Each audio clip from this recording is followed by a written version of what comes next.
Pak itu apa? Udah tua, malu-maluin. Buset, ada lontong? Lontong-lontong, rasakan ini.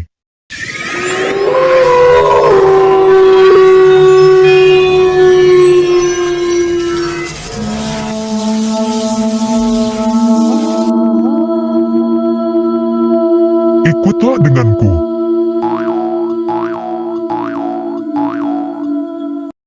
Sementara itu, Kak Ros juga merasa panik, karena dua bocahnya belum pulang.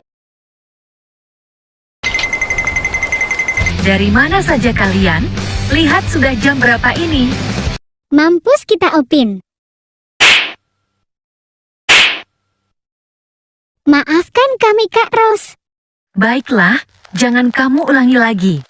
Sekarang carilah Opa